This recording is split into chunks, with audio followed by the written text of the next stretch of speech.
Hello, everybody. Welcome into the Apples and Genos Fantasy Hockey Podcast. My name is Nate Niblink. I'm the creator of Apples and Genos, originator of the Zero G Draft Strategy.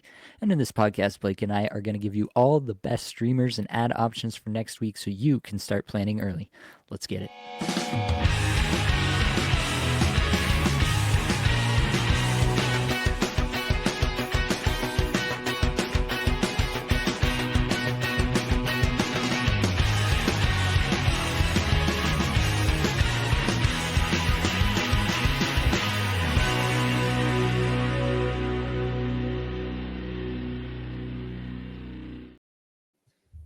And of course, I have your friend and my best friend, the cat with the matching hats. It's Blake Creamer. Blake, how are we feeling tonight? Ooh, that might be one of your best ones, buddy. I'm here for it. I'll tell you what, man. I'm in the middle of my work week and I'm tired. It's rough. I was a game time decision today, but what the hell happened here on a Friday night in the NHL? We got some amazing NHL news to talk about, and I just got super jacked, and I'm ready. Plus, yeah, I love these shows. It's gonna be a fun time. So yeah, I'm here. I'm ready, and I'll try not to pass it under my desk. Okay. How you doing, buddy? I'm doing not too bad. This is probably my worst fantasy week of the entire season so far. Just all my teams are taking a nap. I actually had a pretty decent night tonight. I streamed Perfetti in Cupful, and that's got me at least within distance to where I'll actually watch how the scores go tomorrow on Saturday. But yeah, it's not been a great week fantasy wise, but in my beer league, they put me on forward and I went off. Goal and an assist. Tremendous scoring chance production. I felt effective out there, so it was a good feeling, Blake. Sweet. Yeah. What about the zone entries? Were you controlling play? Like if you had to take a stab at it, what would your IPP be for the game? I don't know what my IPP was, to be honest with you. Probably 100% though. It makes sense. The puck's on my stick, right? So. Exactly. Yeah, making things happen. All right. Well, speaking of players who have the puck on their stick a lot, let's get into some newsies and talk about this thing. Oh, hell yeah. Tonight on the news, epic trade. We got a mega deal here in the NHL. Dear God, I was trying to have dinner with my kids and, I'm just glued to my phone. My wife's like, what are you doing? I'm like, this is abnormal. I actually need to look at this right now. Like, just have a Coke and a smile, right? My kids are crying, right? They're like, Daddy, do you love us? And I was like, yeah, you can use it. And I was just looking at the phone, but we got a big one. Okay. Mikko Rantanen traded to the Carolina Hurricanes, along with Taylor Hall from Chicago. So Rantanen and Taylor Hall to the Hurricanes for Martin Necas and Jack Drury to the Colorado Avalanche. Unbelievable trade. It's wild stuff. I mean, Chicago's in there or just retaining salary on Rantanen, and plus they got a third-round pick. Weird that they're even involved. I don't know. Like I'll have to, kind of sift through this later to sort of figure out if what they did even made sense. But who the hell cares? We're talking about Rantanen and we're talking about Necas. I mean, what were your initial thoughts when you saw this trade go down, Nate? Yeah, I mean, right off the top, I think that it's a huge boost for Martin Necas. Just time on ice, right? We've been talking about it all season, all last season, I think, too. Yeah. Whoever plays in the top six and especially top line, top power play with Colorado, Jared Bednar is going to play the absolute crap out of Martin Necas for the rest of the year. Like 22-minute treatment would not shock me whatsoever. And honestly, I think Necas can handle that kind of treatment. He was getting up there, like 19 plus, had some big games in terms of the time on ice for Carolina earlier on in the season. And then, yeah, I don't know what exactly happened behind closed doors, but it did seem like he started to fall off. Maybe this trade was looming for some time, then we never really caught wind of it, and that was part of it. Who knows? Either way, I'm excited for Martin Necas in Colorado. Hopefully he gets that sweet, sweet Nate McKinnon exposure, line one, power play one, all the rest of it all season. I kind of think he will. Like, I think that's where I'm at with it. Like, you trade away Mikko Rantanen, who's I think I saw there was a tweet. He's fourth in NHL scoring over the last 5 years or something in terms of point scoring. Like, just such a consistent guy. Maybe he's not a guy who ever like leads the league in scoring, but he's always going to be right there, and he plays every game. Yeah, obviously Rantanen a huge piece going the other way, but I think it kind of mutes him a bit, right? The RBA effect. We talk about it so much for guys like Svechnikov a lot. Um, and I think that it will come true a little bit for Rantanen. The only way I could see it not happening, I mean, they've never had a player of this caliber, right? So maybe RBA makes an exception for a guy like this, but I still think the most likely scenario is a bit of a dip from Mikko Rantanen. I mean, you're going from playing with Makar McKinnon to playing with, Aho and Svechnikov. Like it's a good spot to be, but it's definitely a step down for Rantanen. So I do think you have to view that as a little bit of a step down. So yeah, that's where I'm at least with the top end pieces. How are you feeling about those two in particular? Yep, I agree with that. I mean, the pessimist in me thinks, there is a world in which Jared Bednar like kind of slow plays Martin Necas, right? Like Hmm. hits the second line randomly, second power play. I mean, we've seen Nichushkin there on the second power play, right? But I mean, to me, Necas is a better player than Nichushkin, but they just have so many options there in their top six. And Jared Bednar does kind of move them around occasionally here. So I think I'm with you though.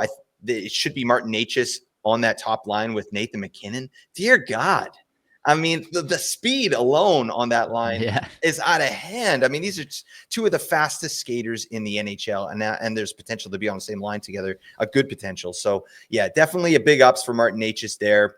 And in terms of Rantanen, I like what you said there. I do agree. Rod Brindamore he's never had a player like this before, like of this Hmm. caliber. I mean, I love Sebastian Aho, and if Rantanen gets the Sebastian Aho treatment, like 20 minutes a night, that's still good. That's still more than enough for Rantanen to give us like a 90-95 point pace, I think.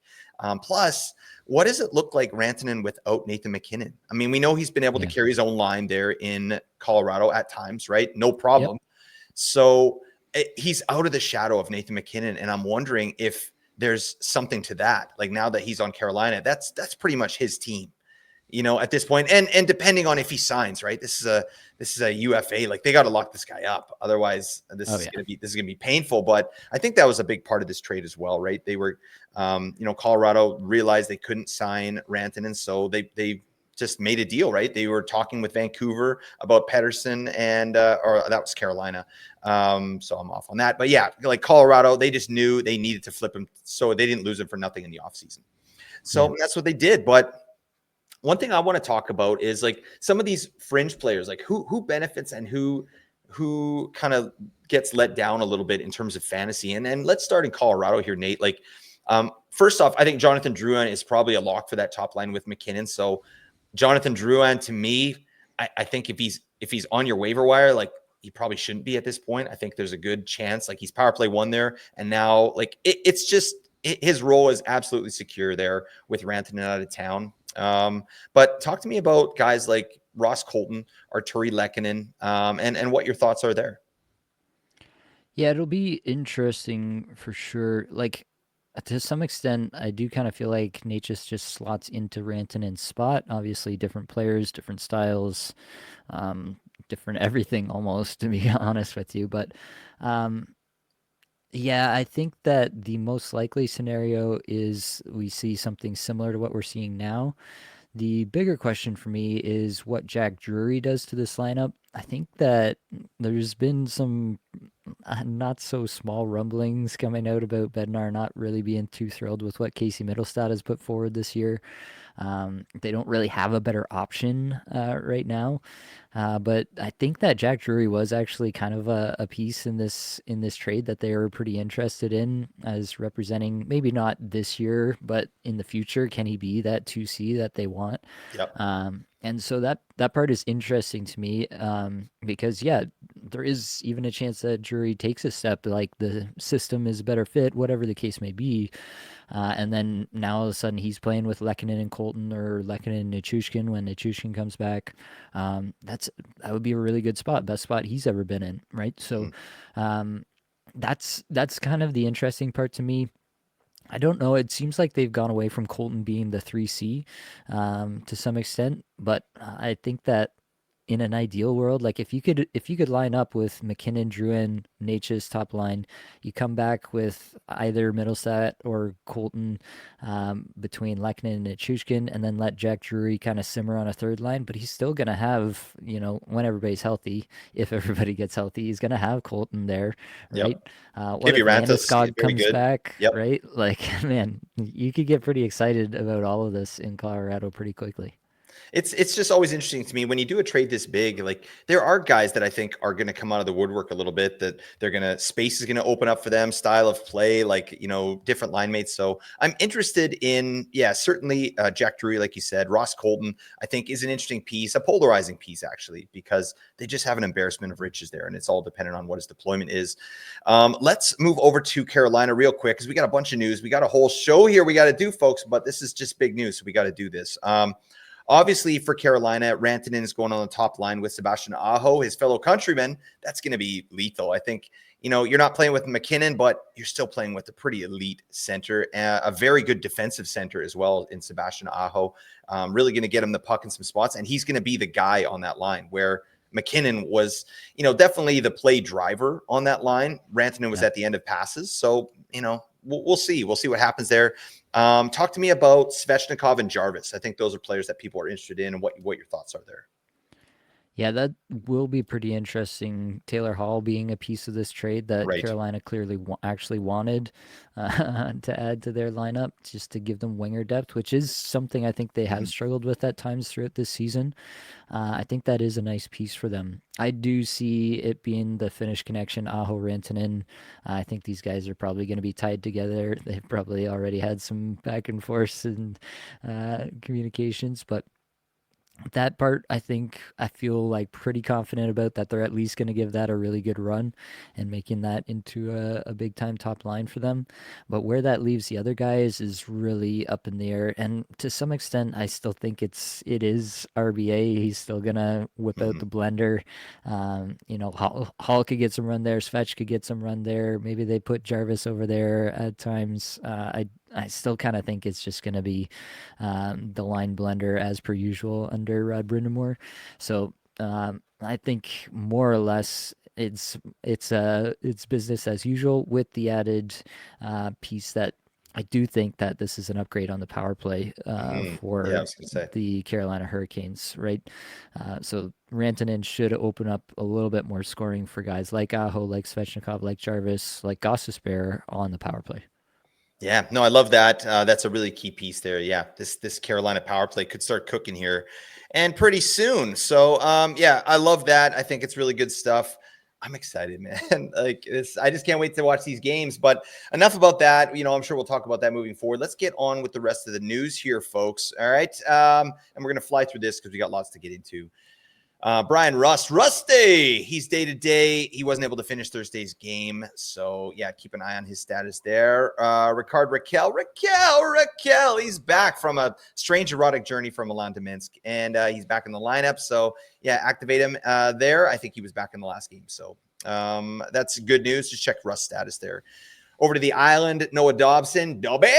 He's on the IR with a lower body injury. So what does New York do? They go out and they sign Tony D'Angelo. Yeah, that's always a good sign with your team. Yeah, this is what the bottom of the barrel looks like, folks. All right, Tony D, thank you for your service. Obviously he's going to come in and probably run that power play for a little bit, and he does that well, right? But he's one of these guys that gets sheltered offensive minutes. He's going to get caved in the defensive zone. So we'll see what happens. I mean, Patrick Waugh is no pushover coach either. So, we've seen what happened with Tony D and his other coaches, like Torts being one of them. Patrick Waugh is not going to take any garbage. So I don't know. I think the leash is kind of short there for Tony D. They're only into him for like $800,000. So I don't know. Any thoughts on Tony D real quick? Any fantasy value there?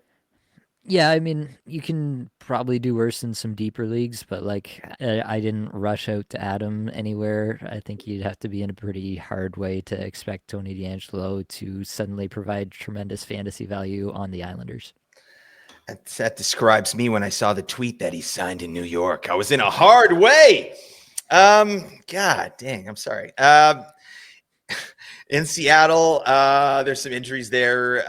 Chandler Stevenson, the most useless player in the league, actually scoring these days, so that's fine. Jared McCann, Riker Evans, all game time decisions for Saturday's game here. So just check their status as the day goes by. You ever watch Full House? I have not. You're not missing out. It's terrible. All right, that's fine. Just let's leave it at that. This is one of those things. Yeah, 80s show. Don't watch it. Okay. Over to New Jersey, Jacob Markstrom has an MCL sprain. He's going to be out 4 to 6 weeks. So Jake Allen, obviously the benefactor. I think he's a spec ad. It makes sense. Like you're getting almost a guaranteed number one goalie, at least at this point, with a team that's pretty good defensively. So I think is a reasonable ad. Nico Dawes is also going to he's getting called up, getting some starts. So keep an eye on the rotation there because Allen has not had a good season. So if he falters, maybe they roll with Nico Dawes. That you might have to kind of suss out that situation there. But I mean, it's not a league winner by any means, picking up Jake Allen. He's had games in front of the same team and he's not done very well with that. So, I mean, temper expectations there. In Detroit, Patrick Kane, he's missed 2 straight games with an upper body injury. That stinks. So they moved up Vlade Tarasenko up to power play 1. So if that interests you in Detroit, he's getting the minutes there. In Toronto, Stolars is nearing a return. Anthony Stolars. So yeah, it doesn't sound like it's going to be too much longer, according to Craig Berube. Who do you think, Nate, they're going to roll with when Stolars gets back? I think we've had this conversation before, but I don't know, things change. You think they're still trotting Wall out there as the kind of the 1A? No, I think it's probably just going to be a straight split again. I think they're really committed to entering the playoffs with 2 healthy goalies, Yep, which makes is sense. something they haven't been able to do last number of years. They've dealt with goalie injuries in the playoffs, and yeah, you can argue it really hurt them last year when Wall was super hot going into the playoffs, but he missed Game 7 like at the last second, and Yeah. everybody was up in arms. Yeah, I think that's probably the plan going forward. That would be my expectation anyway. Yep, I like that. Sticking with the Leafs, Matthew Nyes. Good news there. Injury's not too serious. Could be an option for Saturday's game. I think he might miss that one, but he should be back the next one, most likely. So that's good news. What are they doing for the Leafs power play over there? I meant to check it out and I didn't. Like they don't have Riley on it now. Are they going 5 forwards again? Yeah, in the last game they went 5 forwards again. Yeah, Nyes was on it, but it was also Bobby McMahon there. So that's the look at the moment. I thought, isn't Domi getting some top 6 minutes there now? Like what's going on Yeah, there? they gave him a look there too. There was a tweet about it. I think it came out today that he was practicing up there. Yeah, here it is. David Alter, Marner, Matthews, Nylander, Domi, McMahon with Nyes out. So Domi was the Nyes replacement in practice, but sounds like Nyes might be back. So yeah, that would be Domi back out, I'm sure. Whoop-de-doo. Return of the Mac to the third line. Get the hell off this top 6. What are you doing? Okay, in Vancouver, Kiefer Sherwood didn't finish the game. I hate this. All right, he's day-to-day. This guy's a beast. So, yeah, if he's missing time, it's probably a pretty significant injury. But I don't know. They haven't said anything yet. He's day-to-day at this point. So check that. He's your resident beefer here in Vancouver. In Ottawa, Jake Sanderson expected to miss Saturday's game as well. No other information after that. So Thomas Chabot is, he's going to have a boost in value, but as we'll get into here in this episode, Ottawa, stinky schedule next week. So you're not really going to be able to take too much advantage of that, unfortunately. Over to Utah, Mikhail Sergachev didn't join the team on the recent road trip. He's still considered day-to-day. So who's on the top power play there? It's Michael Kesselring. Michael Kesselring, yep. Kesselring. All right. Reminds me of another kind of ring I just keep thinking of randomly. I'll leave it at that. I'm not going to dig into that. Just explain, just off the top of my dome, Nate. I'm sorry about this. I'm very tired. William Karlsson with Vegas. He's week to week with a lower body injury. In LA, Drew Doughty. He's going to be returning imminently. This is excellent. And I want to get your quick take again. Drew Doughty, rest of the season. What are we looking at here? He's obviously going back to power play 1. What kind of point pace? Yeah, I think I had him projected to around 50 points again. He's kind of just consistently been that. The only reason you might go a little bit lower than that is if you think that they kind of bring him in slowly. For my money, usually when they bring a guy back, like they give him a long runway. He's been skating for a long time. He's getting back into game shape. I think they're going to lean on him pretty heavily. Maybe not all the way back to like 26 minute a night Doughty the first week back, but I think they're going to lean on him for 23 plus right away. Yep. If he's out there in your waiver wires, you got to add him, right? This guy's going to be valuable, not a league winner, but he's going to be valuable and he needs to be on a roster. Yep. Aaron Ekblad as well was skating at team practice on Friday. He's likely going to be an option for Saturday's game for the Panthers. And then lastly, Machine Gun Valley. Valerie Nichushkin suffered a setback, unfortunately. He was close to returning, and then I don't know what happened. So it's an unknown timeline moving forward for Nuke, which really stinks. But you know what makes that better? Marty Necas getting on your team, buddy. Oh my God. I have Necas on like 6 teams. This is going to be blast off time. It's going to be the ultimate take of the year. And I'm going to go back and edit those pods and basically say that I think he gets traded to Colorado as well, just to make it look even that much better. But anyways, buddy, that's it for the news. Let's get into the schedule attack. All right, let's attack that schedule. Monday, we've got 5 games. Tuesday, 8 games. Wednesday, 5 games. Thursday, 10 games. Friday, 4 games. Saturday and Sunday, both 9-game slates. In total, it's 50 games played. We call that a light week around here, but it's right on the borderline between light and normal, so nothing too crazy. There are no teams with a Sunday, Monday back-to-back this weekend, so you can't really kind of pull both sides of that coin there. You have one team with Monday, Tuesday back-to-back to open the week. That's Seattle. And then you got 5 teams with Monday, Wednesday to open the week. That's Los Angeles, New Jersey, Philadelphia, Pittsburgh, and Vancouver. There are 3 teams with Wednesday, Friday off nights. Nashville, Utah, Vancouver, and then 7 teams with Friday, Sunday off nights. Although technically Friday, 9-game slate, not an off night, but I'll give you the teams here anyway. Buffalo, Colorado, Columbus, Dallas, St. Louis, Utah, and Vancouver. This is a pretty wide open week. There's no super heavy nights. Heaviest night is Thursday, 10 games there. Even there, right? You have a pretty good chance to fit someone in a lot of your leagues. You'll have if you've got multiple leagues like we do, you'll have some leagues where you're full up on the Thursday, but you'll probably have a bunch of others where you can actually add somebody on the Thursday as well. So pretty good chance to fit someone in any night you want to. Off night's not as necessary or valuable in a week like this. So go ahead and stream it hard. You got anything to add on the schedule here, Blake? I like that. Hashtag stream hard. All right. We will leave it at that. And let's get into another segment here, Blake. Let's talk about lowering some expectations. You bet, buddy. Let's lower those expectations until the wheels fall off. Okay, so we're going to talk about the teams with the worst schedules here this week in Week 17. But again, just to reiterate what Nate said there, the off nights are not really that important. It's literally games played at this point. You want guys that are playing games because you're going to be able to fit most of these players in on your team. But that said, we do have one team that is particularly stinky, and that is the Ottawa Senators. They play 2 nights there with 0 off nights. They play the 10-game Thursday and the 9-game Saturday. So you could potentially get both those players in. So it's not like, oh, I got Ottawa players, I got to bounce them to the curb. But, I mean, they only have 2 games where, a bunch of other teams have 4. So just keep that in mind. Let's talk about some of these Ottawa Senators.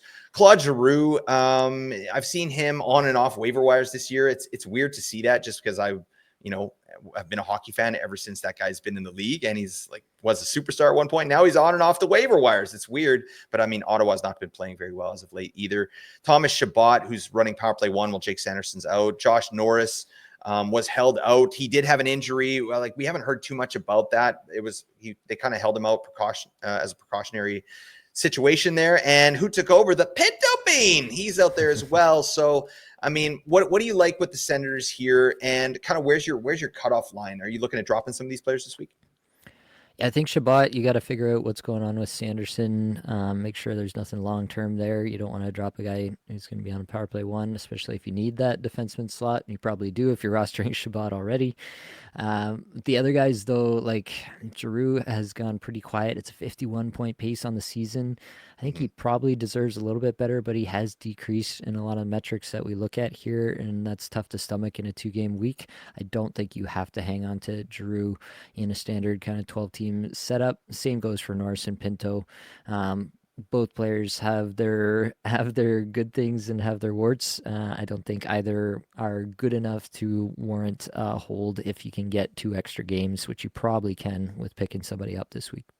Yep, agree with all of that. Bounce him to the curb. I do have Shabbat in like 3 spots, but it's one of those situations where you're looking at your roster and you're like, damn, I have like 2 open D spots and nothing else. And Shabbat's just sitting on the waivers. You're like, yeah, I should probably pick up Thomas Shabbat. Like, even if he's on a power play one, he does stuff, he blocks, he shoots, he Julianne's occasionally. All right. He's an amazing chef. Let's move on. There are 2 more teams that play 2 games with one off night, and they are the San Jose Sharks and the Toronto Maple Leafs. San Jose plays Monday and Thursday. The Leafs play Wednesday, Saturday. So, again, you can probably get these guys in on both nights. It's just they only have 2 games, right? So let's start with Toronto, actually, because they do have the Monday night, and then they don't play till Thursday. So maybe you want to hold a streamer of Toronto until the game is done on Monday and then bounce them to the curb. But some of the players we're looking at here, Morgan Riley off power play one, it's pretty stinky. Well, I mean, they clearly don't want Morgan Riley on power play one. They're doing everything in their power to keep him off that unit, and they must have a good reason for it. So that really is going to cap his value for fantasy. Matthew Nyes, who is currently out, as we said, but I think he'll be good to go for next week. I mean, Max Domi, Bobby McMahon, Nicky Bobby. I don't know. Is anyone interested in this guy? Like, what do you think about the Maple Leafs and their upcoming prospects here this week? Yeah, honestly, Matthew Nyes is a hard one to get rid of just because I think that he's now pretty much a staple on the top line and getting crazy amounts of minutes, which Yep. is something we've never really seen from a top line Leafs left winger over the last number of Yeah. years. So, to that end, I think you're probably hanging on to Matthew Nyes. And as far as Riley goes, I do think you can drop him this week. I still think that he's probably going to be fantasy relevant as like a fourth, fifth defenseman on a lot of teams. As long as he's getting like over the last 5 games, he's still averaging 21 minutes. The underlying metrics are not bad. They're not great, but they're not bad. Yep. Um, so it's a scenario where he hasn't played well and he's also been unlucky, and so it looks a lot worse than it probably is to this point in the season. That being said, I don't think he's a caliber of player under Craig Berube with the treatment that Berube's given him. Honestly, probably warranted at this point in the season. I don't think he's a caliber of player that you have to hang on to in most leagues. Everybody below those two, you're definitely dropping. Yep. Makes sense. That sucks for Riley, though. I just remember that year the Leafs did win the playoff round. And I'm not even saying that in jest. I want the Leafs to win. But Morgan Riley was lighting it up out there. He looked amazing. When push comes to shove, this guy comes to play. So, yeah, it's interesting sort of the treatment he's received there over the last little bit. I don't quite understand it. But anyways, let's move on to San Jose. Obviously, we got Celebrini there. You're not doing anything there. Jake Wallman, I think, is a hold as well. Mikhail Granlund, I think you're going to hold on to him in this 2 game week. Toffoli as well. Damn, I mean, San Jose has some interesting pieces. Like, these are not must holds by any means. Celebrini is, I think, but these other players maybe not must roster players. Also throw William Eklund and Fabian Zetterlund in there. Eklund, Toffoli, Granlund, Wallman, and Celebrini, I think, are power play one there in San Jose, and Zetterlund is getting power play two. So, I mean, what's your appetite for these San Jose Sharks in this 2 game week? Yeah, I think you definitely have to hang on to Celebrini, 11th in shots per 60, 29th individual scoring chances, 4 per 60 over the last 5 games, 4 points, 19 minutes a night. You're hanging on. Jake Wallman, tend to agree. The shots are still coming for him, 23 minutes a night, power play one. Those kind of defensemen don't really grow on trees. Mikhail Granlund is hot once again, but once again, the underlying metrics are still Yeah. not that great. I think Granlund is probably probably still a hold while he's hot here, but I'm desperately trying to sell Michael Granlund for basically anything in a trade right now. Tyler Toffoli has been out of the lineup, but assuming he's, doing what he's done the last couple of games, you probably don't want to be getting rid of him either. He's had some exposure to Macklin Celebrini. Last game, it was Eklund, Toffoli, and Celebrini on a line together. I really like the look of that line. Mhm. Makes a lot of sense overall. So I'm not trying to get rid of Toffoli, but if there's a good streamer out there that's going to get me 2 extra games played, I'm definitely not opposed to it. Zetterlund and Eklund, I think, you could throw Will Smith in there. He's got 4 points in the last 5. If you're rostering any of these guys, I am pretty happy to let them go. I'm with you, buddy. How about these San Jose Sharks? I remember our projection series. We were talking about teams like Utah and San Jose, and we're kind of like, are we excited about these teams? Like, is there something going on here? And yeah, I like what I see from the San Jose Sharks. They're true to what the head coach was saying. They're fun to watch, and they really are. And when you got a generational talent like Macklin Celebrini out there, I mean, you're good to go. Great player. Lastly, in this section here, there are 14 teams with 3 games and 1 off night. So, I mean, some of those teams have the Saturday, Sunday back-to-back on a 9-game slate, right? So you might be still valuable, right? You can get those players in for that back-to-back. I just wanted to mention those Saturday, Sunday back-to-back teams: Calgary, Detroit, New York Islanders, Florida, and the New York Rangers, if you're looking to end your week, with a couple games on a back-to-back there. So there you go. That's it for lowered expectations. Let's move on over to the best teams to stream. We got to cross those streams, Nate. We got to do it. Yeah. So, I mean, first off, Nate and I were so caught off guard by this trade today, weren't we, Nate? Like, it was crazy stuff. And full disclosure, Nate and I, we have like a pre-pod ritual, right? Can you guess what it is, folks? Okay. Right. We cross the streams, but what you don't know is we cross the streams while we're drinking a couple of Shirley Temples, okay? And we like to do that thing where you link arms together and drink at the same time while we cross the streams. Like, it's a complicated, you know what, we've just added to it over the years, and it feels it's a little bit logistically difficult, but it's kind of where we are, and, things are going good in fantasy, so we can't change it, right? Anyways, Nate and I are doing our thing, and his phone starts blowing up. Mega trade, Colorado, Carolina, out of nowhere. And Nate just all of a sudden yells, "Light the candle." He just says it like that. Light the candle. He screamed it up, about as loud as Nate can do it. So that's about a 4 out of 10, but still, that was fine. It scared the hell out of me. And I tripped backwards over one of Nate's hockey trophies, right? And how sometimes when you're trying to fall, Nate, that trying not to fall is actually worse than the actual fall, right? So I'm all over the place. My arms are flailing around like a squid.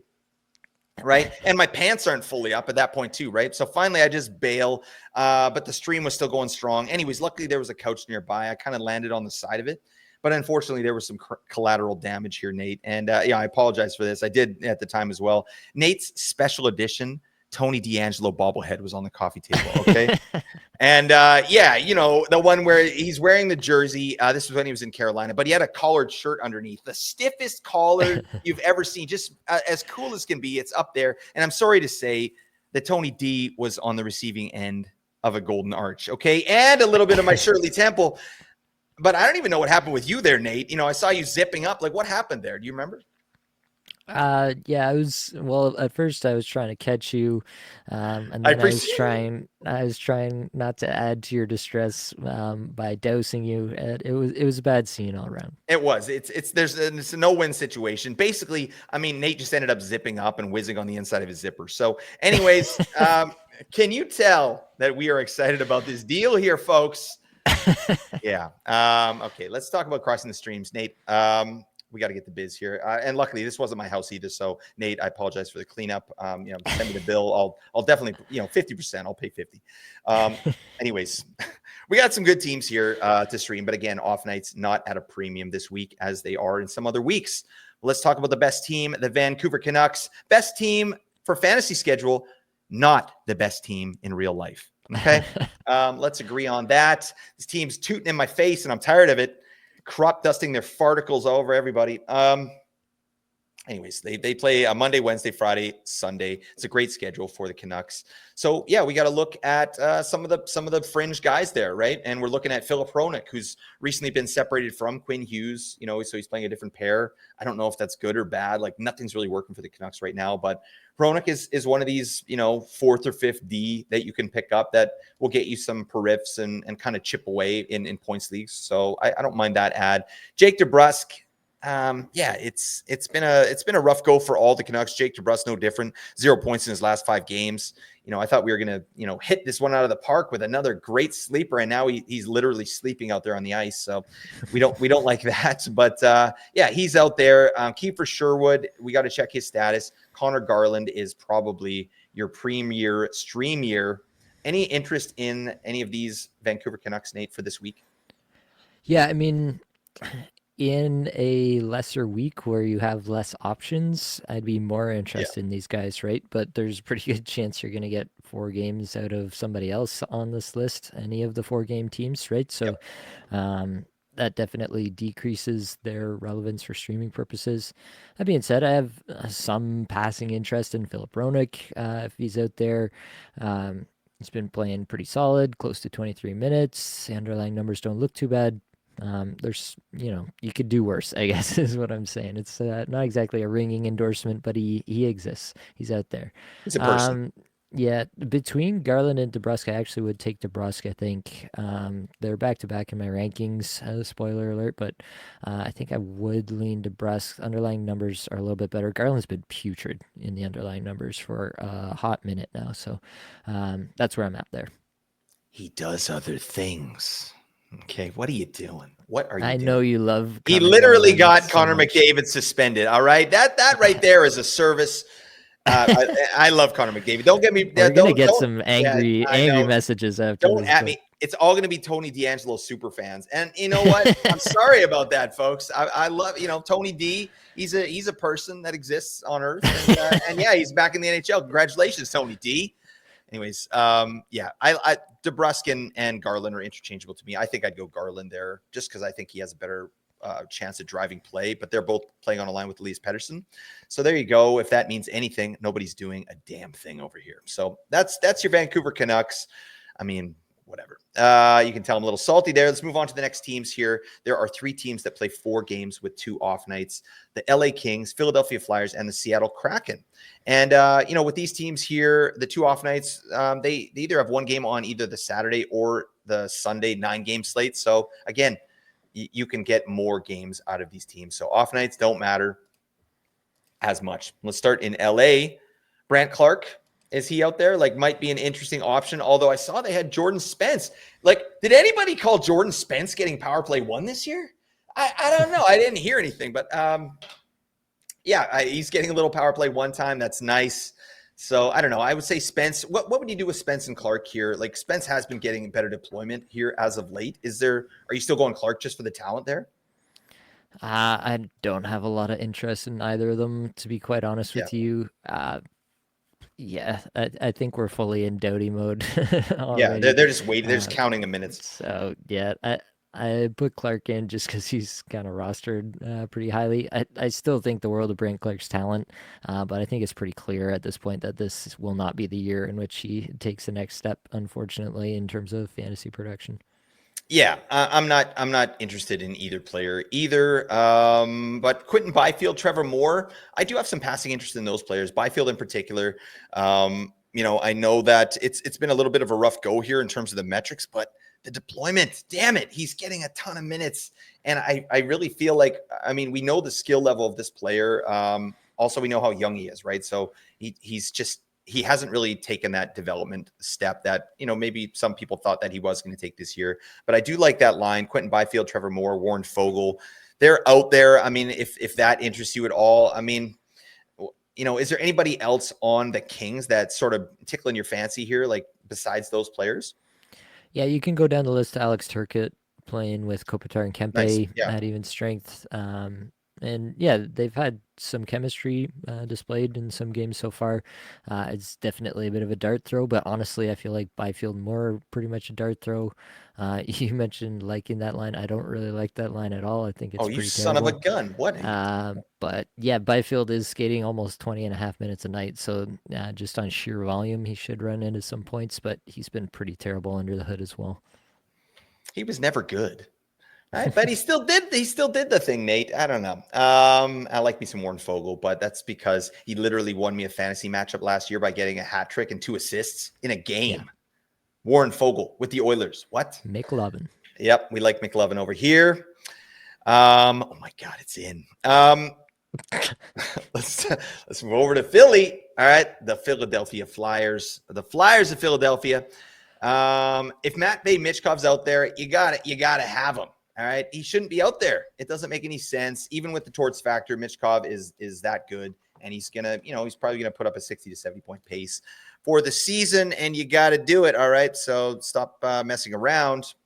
But Garnett Hathaway, I've seen this guy added so many times. I don't get it. I mean, I guess in a banger league, of course, but I've seen him added in points leagues.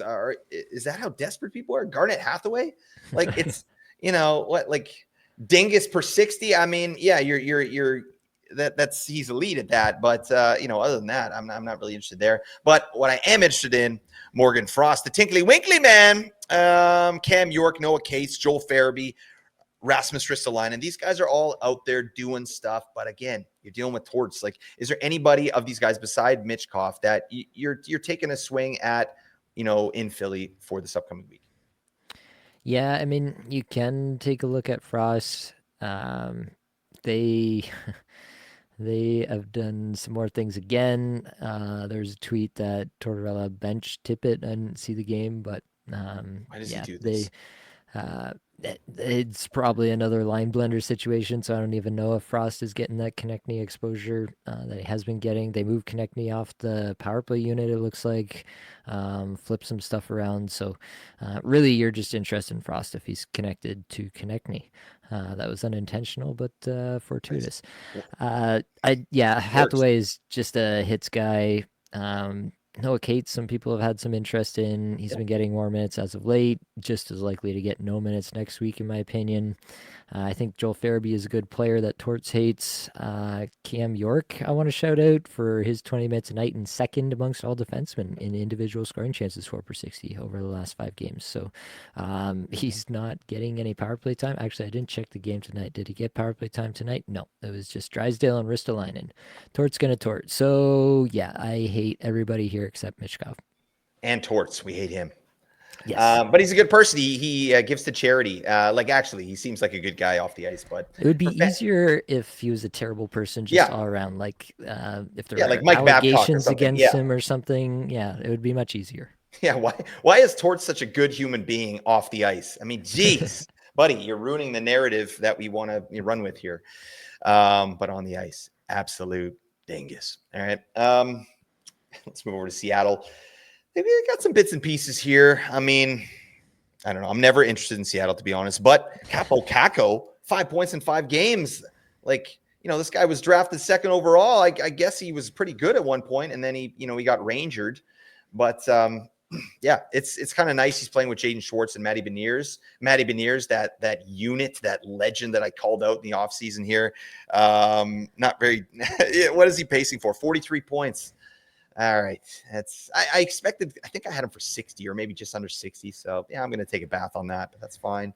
Still a good player. I think he'll have a good career in the NHL. But anyways, you got Jaden Schwartz, you got Matty Beniers, Capo Caco. Stevenson is potentially injured. Jared McCann potentially injured. So, I mean, you could run through this whole lineup. Why don't you just talk to me about Seattle and the players you are interested in this upcoming week?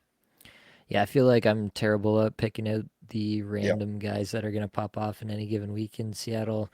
If I had to do it for this upcoming week, I would just go kind of deployment wise. Like Beniers is skating over 21 minutes a night the last 5 games. Love that. Kako's close to 19. Schwartz close to 20. I go Schwartz, Beniers, Kako. I don't think Kako is anything. I think he's been getting pretty lucky and fortuitously playing with Schwartz, who's been on a bender. I don't think there's actually much going on there with Kako under the hood. Maybe the point scoring starts to generate get his feet moving, and this leads to him generating a bit more. But yeah, I go Schwartz, Beniers, Kako. Bjorkstrand probably fits in there somewhere. Like I might go Bjorkstrand over Kako, quite honestly. But yeah, it's a bit of a mess in Seattle as always. The metrics of these guys, like Pretty bad. who the hell is generating shots and chances in Seattle? Is anybody? Is it just Brandon Montour randomly and Jared McCann? Like, is that it? I think that's it. Pretty much. Maybe Decord is out there. I mean, doing some stuff. I don't know where I'm going with that. All right, let's move on. There are 3 teams that play 4 games with 1 off night: Calgary, Detroit, and the New York Islanders. And again, they all have the Saturday, Sunday back-to-back, which we talked about. So if that works for you, maybe these are good back half of the week streams for you. Calgary, let's start there. Nazem Kadri's rostership in Yahoo dipped down to 51%. Makes no sense. You got to have Kadri on your team, all right? Or he should be rostered higher than 54%, all right? I'll say it that way because he's not a must-roster player, but he does stuff out there, right? Kadri, he's been a metrics guy in the past. Metrics currently not awesome, but on the season, they're looking pretty good. So we got Kadri, we got Blake Coleman, Blake the Snake, Igor Sharangovich, Mikhail Backlund, and Matt Coronado. How are you feeling about Coronado these days? Because I know we had a segment on him. I picked him up and it was okay, but what's your temperature on him right now? Yeah, I still like the player.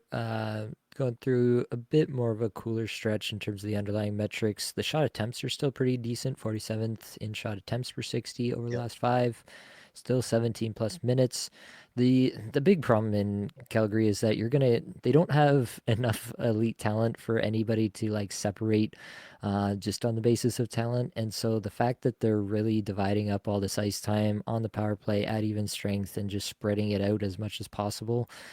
There's still some guys who are getting, the 17 plus. Coleman's just over 19 actually in the last 5, which is about as good as it gets. But yeah, you're just not going to get these kind of consistent performances that you're looking for. Like maybe if Coronado was on a true top power play unit getting 19 minutes a night, we'd be a little bit more interested. But yeah, I think that he's really just a deep league streamer. At this point, Sharangovich has 3 goals in his last 5. That's kind of interesting. 85th in individual scoring chances, 4 per 60. But again, split power play units is really putting a damper on his Yep. value.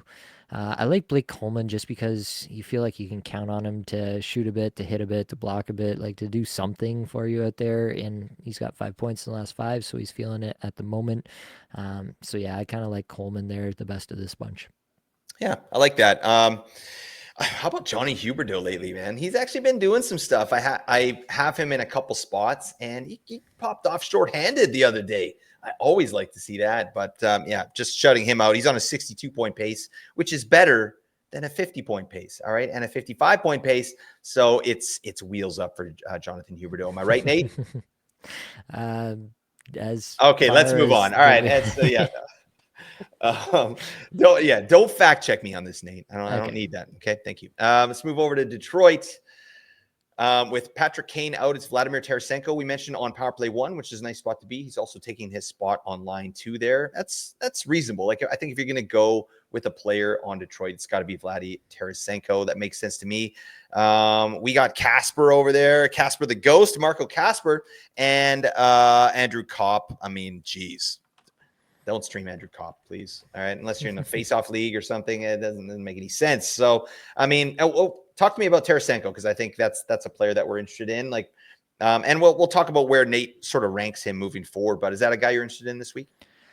Yeah, it really just depends on Kane, right? Like if Kane is gonna miss a little bit more time, then my interest in Tarasenko exponentially increases. Right now, doesn't sound like Kane should be out for too long, but they kind of did this before. He was like day to day for like 2 weeks, so there is that possibility as well. Tarasenko probably fits into the back end of the Calgary streamers. Like you can compare him to Backlund or any of those guys. If he's getting power play one, you could do worse. Casper's here just because he's been playing on the top line with Larkin, and that's obviously not a terrible spot to be. How about that Lucas Raymond? He's pretty good, isn't he, Nate? Not too bad. All right, sweet. That's high praise. Okay, let's move on to the last team here, New York Islanders. Again, 4 games with 1 off night. We got Kyle Palmieri. He's moved on from drywall. Now he's just punching like brick walls. Like that's the level, right? He's trying to take it down. You know, when people train for like Muay Thai and they kick that tree, you know, like to strengthen up their shin bones. Well, Kyle Palmieri, he chugs 2 monsters and he just starts punching a brick wall to get that fist just nice and, you know, meaty and all just, you know, deformed. I don't know where I'm going with this. Kyle Palmieri, I just absolutely derailed on that. But yeah, he's out there. We got Romanov out there in bangers leagues. Other than that, it's slim pickings. Like you could get Anthony Duclair, sure.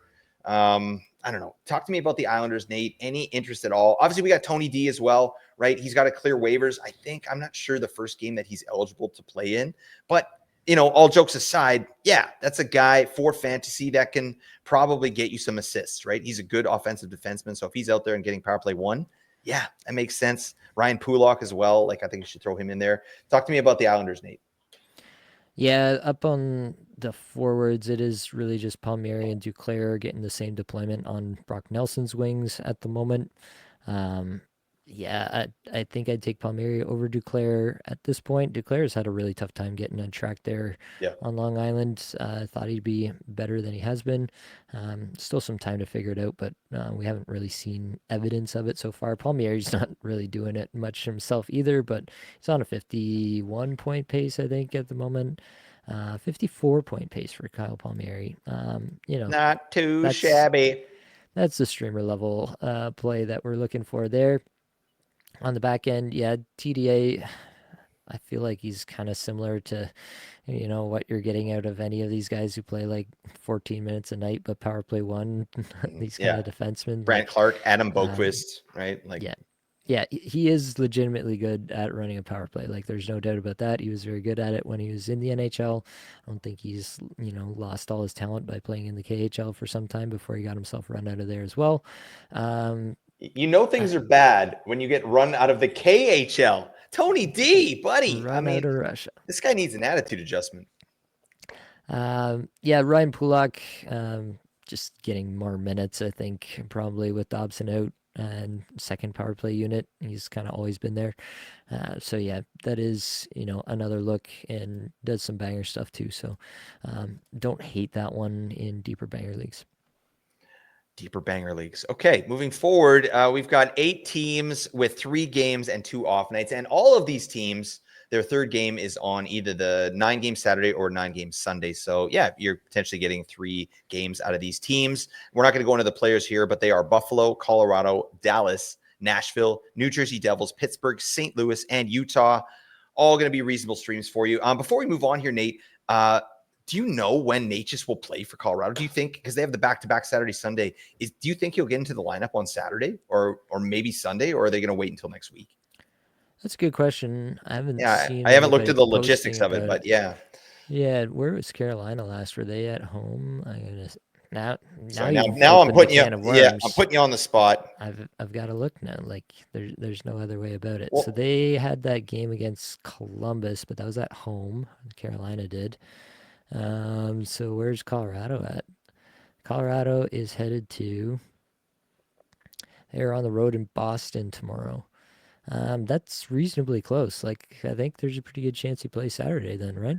wouldn't that be amazing? I have Natchez again. Like I said, now I get a back-to-back Natchez Saturday, Sunday on Colorado. Oh boy, I'm getting excited. Holy geez. Anyways, Nate, talk to us about what butters our bread over here. It's the Apples and Ginos Patreon. All right. The Apples and Ginos Patreon. For $2 a month, you get access to patron only live shows that I do every single month for the supporters of the podcast. The $8 a month tier gets you the patron-only live shows, patron-only Discord channels, get access to the show notes that we're working off of here today and for the flagship show. Also get access to the Apples and Geos player evaluation tool, just a little something that you can compare players with and make your add drop trade decisions a little bit easier. And for the true degenerates, we got the $15 a month Junos tier, all the previous perks mentioned, plus every single one of your questions guaranteed to be answered by yours truly. Blake, are you ready for the dream streams? You know I'm ready, buddy. Let's get it. All right. This is where I just kind of rank the players for next week moving forward. So, for these purposes, I have assumed that you can fit the players in on the 9 game Saturday and Sunday. So, usually I kind of go by off nights, but given this week, I'm really only considering Thursday as a heavy night. So, just giving the details around that, the context for this. Number one, if Matvei Michkov is out there, that's number one with the bullet for me. Moving down, Blake Coleman, as I mentioned, even if he's not scoring points, he's usually doing something for you, so I feel pretty confident about that stream. Jake DeBrusk and Connor Garland. I wanted to mention these guys a little bit higher up, basically just because I feel pretty good about the off nights that you're getting there. You know, they have the 3 off nights plus the Sunday, so you can probably get them actually in for all 4 games, whereas some of the other teams you might only get the 3 games. So Jake DeBrusk and Connor Garland, they are cold, but they're in a theoretically good spot to produce. So they make the list here. Such an optimist. Yeah, Morgan Frost. This is really just about does he stay on that line? So check the lines before you make this ad and weigh your own torts risk. We should build like a torts risk matrix or something like this for people That sounds like something you would do. Yeah, or maybe we that get does sound 18 like skaters something I would do. involved here. We need some graphs. We need to see that the Z scores. I don't know what's going on. Yeah. But really, I think Frost kind of just kicks off the list of like, yeah, you could try these guys. Frost, Byfield, Sharon Govich, Jaden Schwartz, Mikhail Backlund, Vladimir Tarasenko, if Kane remains out. Honestly, take your pick. I don't feel strongly about any of these guys, to be honest with you. I don't know, like, break some ties for me here. Who do you feel most strongly about from the back end of this group? It's hard, right? Like we're looking at players with good schedules, but these aren't the best players available, right? That's the hold Right. me section that Nate's going to go into, right? Those are the players I'm a bit more interested in, but I don't know. I'm not as high on Blake Coleman as you. I'd probably put those Canucks over Blake Coleman there, and I put Garland over DeBrusk, as you know. But yeah, it's not an inspiring list, is it? I do like Quentin Byfield, but I don't know. I think he's properly placed here. All right. Let's talk about some bangers options for hits. Obviously, if somehow Kiefer Sherwood is out there in your Bangers Cats League, he should be rostered, assuming that he is healthy. Garnet Hathaway, really good hits option. Martin Pospisil, really good hits option. Haley Tolvanen, Casey Cizikas, all these guys are going to provide you probably 3 hits a game. That's pretty valuable stuff. On the block side, Ryan Pulak leads off this list for me. I think he's a really good option there, and he's not like a net negative in a lot of the other categories the way some of these other guys might be. Nick Seeler, this guy blocks like it's his absolute job, kind of is, but he also doesn't get a lot of minutes, so that part's a little bit scary with Nick Seeler, where he might just have like a random 14-minute night and not do anything for you whatsoever. But when he's in there, he is chucking up blocks with the best of them. Adam Larson, Rasmus Ristolainen, Alexander Romanov round out this list. Any guys that I might have missed? Who's your favorite bangers option, Blake? Yeah, obviously, I love me some Sherwood. I love me some Pospisil. But that's funny what you said about Nick Seeler. It's imagine being a player like that. Like I think about that sometimes, like a 14-minute a night guy, that's out there just to block shots and dump the puck out. It reminds me of like an offensive lineman in football. Like, all Right. right, you did your job. Thank you very much. Like, no fanfare. Like, what's that guy's name? I don't even know. So shout out to Nick Seeler. You keep doing you, my man. The man's a legend. He's a king. Let's move on. All right, let's move on to Hold Me. And this is the section where I talk about how much I would like to hold Troy Terry specifically. Absolutely. The list that I have here, Brian Rust still at the top, still under 50% rostered somehow. Yeah, obviously, we mentioned the prognosis is day to day at the moment, so you want to check that out if you are looking at him in one of your less traveled or shallower leagues, I guess. Troy Terry has worked himself up to the second spot here. Terry has been actually quite consistent if you look at it this year, which is something that he quite honestly hasn't been throughout most of his career so far. I think he's kind of taken another step in some ways this year, so I really like that for Troy Terry. Tyler Toffoli, Pavel Buchnevich. It seemed like he got into the doghouse for a minute, but then he was back up to 19 minutes right away the next game. So still rocking with Buchnevich here. Rossi did get demoted off the top power play with Cap back in the lineup, but he is still on the top line as we thought with Kaprizov, so still very useful there. Michkov, I think the talent dictates that he should be higher, but we still have the Torts factor going on. Nick Schmaltz, Evgeny Malkin, Pavel Dorofiev, Jonathan Drouin, Adam Fantilli still being disrespected down here. JJ Paterka, Matthew Nyes, Logan Stankoven, Stefan Nason, Jason Zucker is also day to day, and Pierre Luc Dubois here. I want to highlight specifically Fantilli and Dorofiev here, Blake, because I think these are two guys who we think very highly of, but we're not as sure about the deployment moving forward. Obviously, Dorofiev has spent time on and off top power plays, on and off the Eichel line, and then Fantilli getting a good run here with Monahan out of the lineup. So for Dorofiev, how confident are you that he stays, relevant in top deployment power play one situations rest of season? And for Fantilli, do you think he can hang on to these kind of minutes? Maybe not exactly that spot alongside Marchenko and Voronkov, but at least a power play one slot for Fantilli when Monahan's back. Um, I think it goes a long way having success, right? You're a young guy and you're having success. And Pavel Dorofiev has had an interesting season. Like he came out the gates really well, was playing awesome, then got demoted off the power play one. I think there was some injuries in there. And now he's back. So it's kind of he's had a kind of an interesting arc on the season. I really like Pavel Dorofiev, and I think his value is going to be clearly tied to power play one, but the more he's out there, like they obviously trust him. Thomas Hertel is playing out of his mind right now. Yeah. Like, yeah, he's playing unbelievable. So, I mean, Olofsson and Dorofiev are reaping the rewards there. So, if I had to, guess, I would say Dorofiev does keep power play one, and I think that is something that we can sort of bank on moving forward here. They've had some success with that. So, in terms of who was the other player you mentioned? Fantilli. Yeah, Fantilli's good to go. I think this is great for Fantilli. Like to get a hat trick in Toronto like that.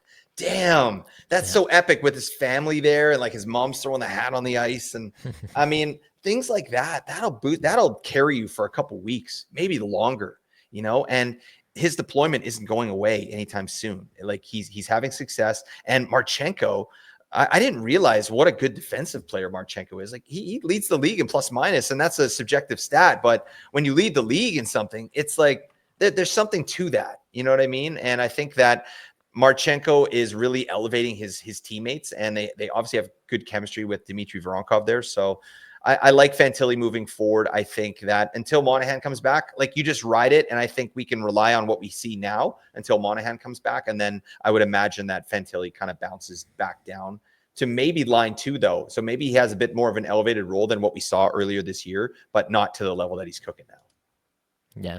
I think that's a fair take. Definitely, there is drop off going away from Marchenko, I think, most specifically, but also Voronkov. Mm-hmm. So dropping down the lineup would hurt Fantilli for sure.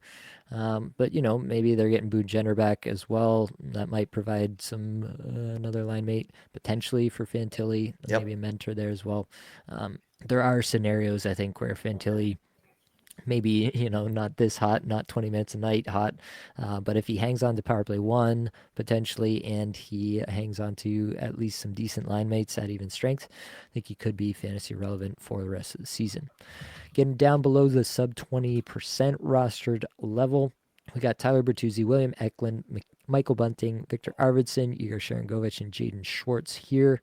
Then below 10%, Mason McTavish, Matt Coronado, Morgan Frost, Victor Olofsson, Bobby McMahon, and Barrett Hayton, who's been hot the last little bit here. Mhm. Anybody that's sticking out to you here, Blake? I like Hayton a lot. I think that's a nice piece, but he doesn't have power play one. Like he's kind of just doing it with line two, power play two kind of situation. So that never Yeah. feels good. But obviously he's on a heater right now. And Mason McTavish has had a nice little run as well. That's a player you Yeah. talked about a little while ago in the Under the Hood segment. And this is going to be a real player for the Ducks here. But we're obviously tempering expectations this season, but Ducks still have a ton of off nights, and Mason McTavish is going to be a very valuable streamer with benefits moving forward. Yeah, I tend to agree with all of that. I was getting kind of like pretty interested in Tyler Bertuzzi, picked him up in a spot. Mhm. He had an absolute stinker of a game here Yeah. tonight, just one shot. Still getting good minutes though, so there is that. But yeah, definitely tonight in particular wasn't good, but he had three really good games before that in a row that had me pretty high on him. I'd like to see what he does Sunday before making any further assessments, I guess, there.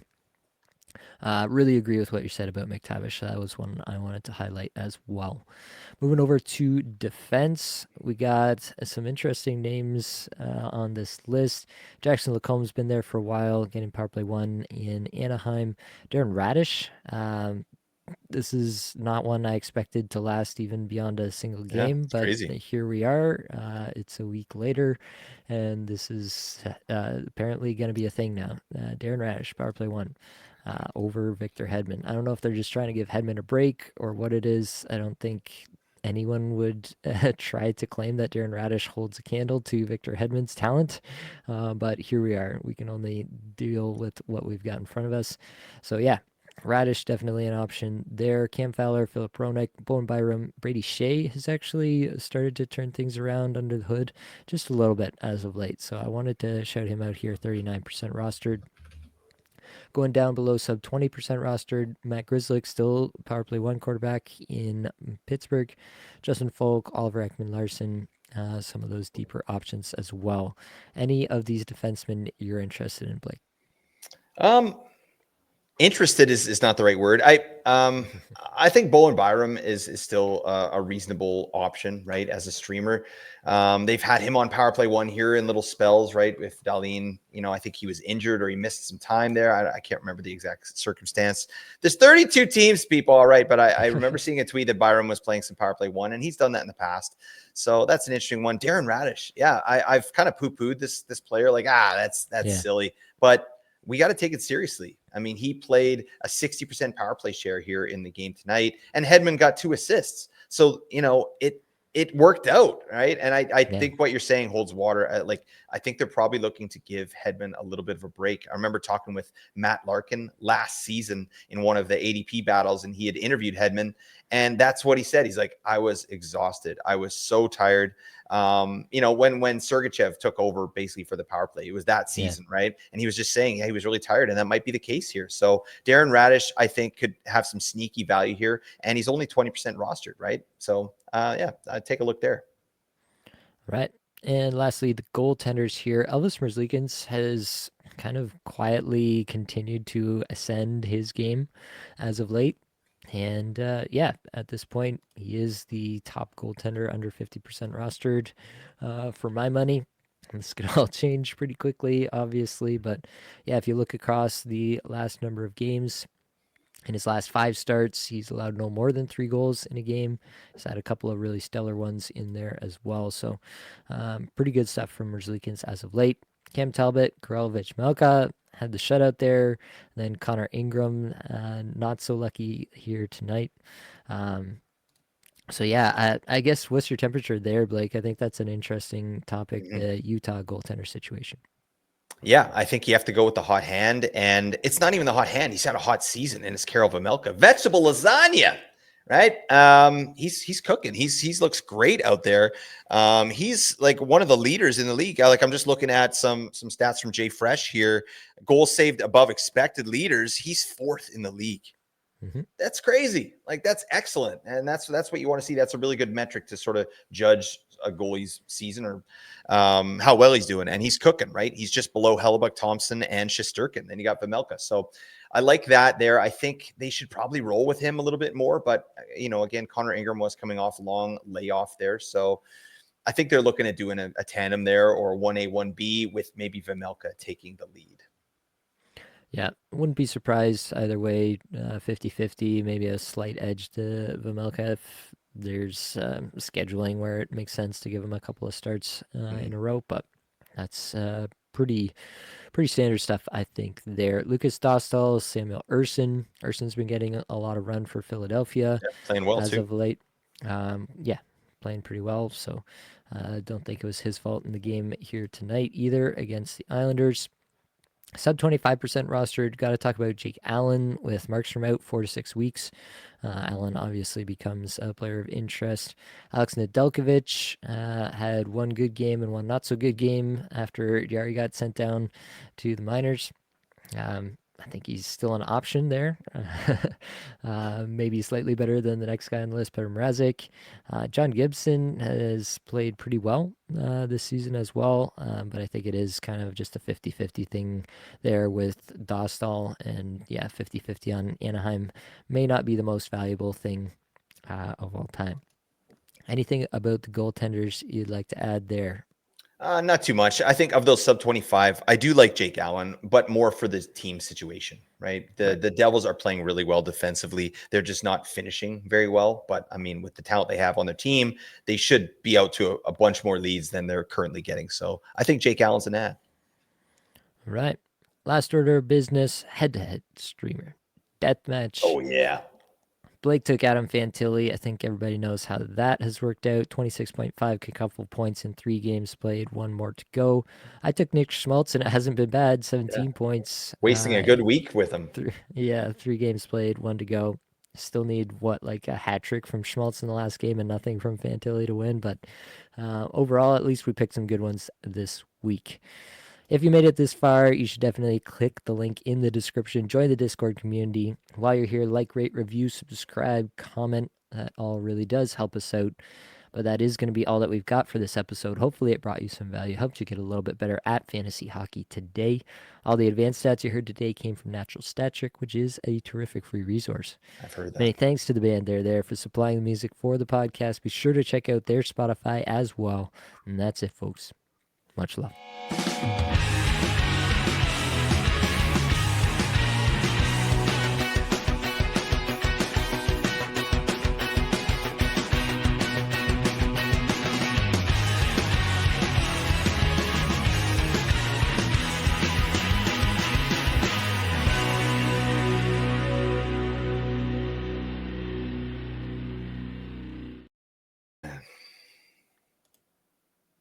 All right, we did it.